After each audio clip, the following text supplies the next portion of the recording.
packing for a 1 month trip. For different. So yeah, so we had to pack for a 1 month trip. We didn't want to have any checked bags. We just wanted to be able to put this under the seat in front of us on the airplane, and not have to like be lugging stuff around. But we were also going to Iceland, For 1 week. hiking in the Alps for 4 days.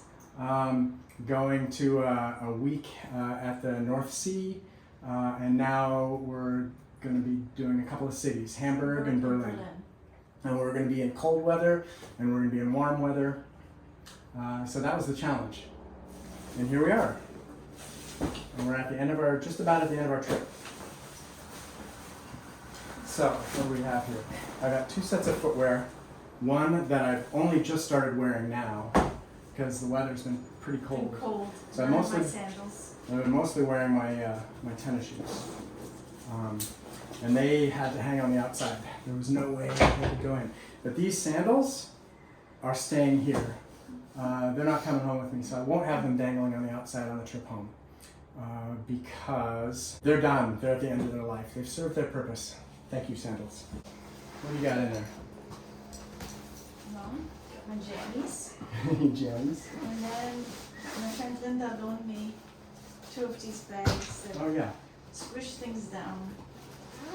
So you can compartmentalize things. Yes, so I have. I didn't have that. I just have a big bag of stuff. That's it. That's nice.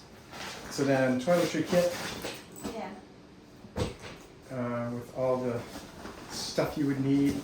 Oh, and then water bottle. I have a water bottle stuck on the outside here. My universal converter, which yeah, we've just been using for USB because we don't have any plug-in appliances. And then, this is fun, this is another thing that's not coming home with me, my zip-off hiking pants. So these were great hiking in the Alps, and we did a bunch of bike riding up in the North Sea. They were great for that, but they're pretty much at the end of their life, so they're staying here in the trash. I've got a couple of t-shirts and a couple of button shirts. 2 of them were long sleeve.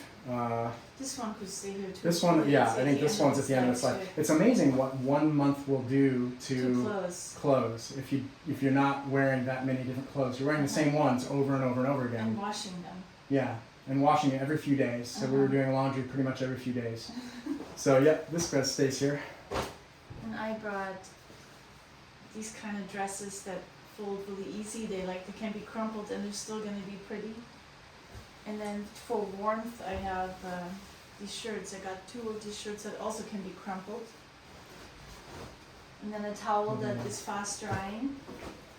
1 long t-shirt, my bathing suit, another long shirt, and then I've hiked in these and biked in these. These are stretchy.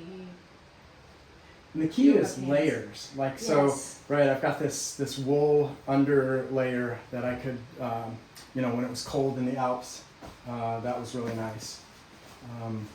My hat that I sleep in because my head gets cold at night, and also could wear while I was hiking when it wasn't raining. And when it was raining or sunny, I've got my Tilly because my Tilly has good sun protection and good rain protection.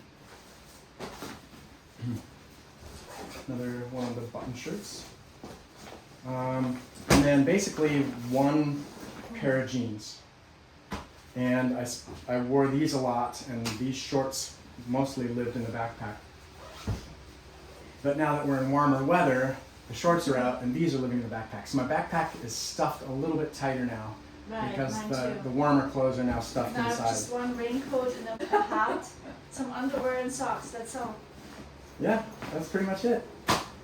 And I have to say, that was pretty good. I think I think we did good. Yeah, I think we did good. It worked fine. Well, we had these sweaters.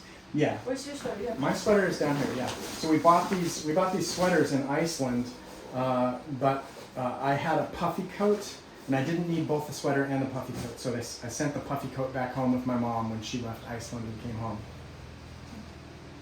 Is that? That's it. That's it.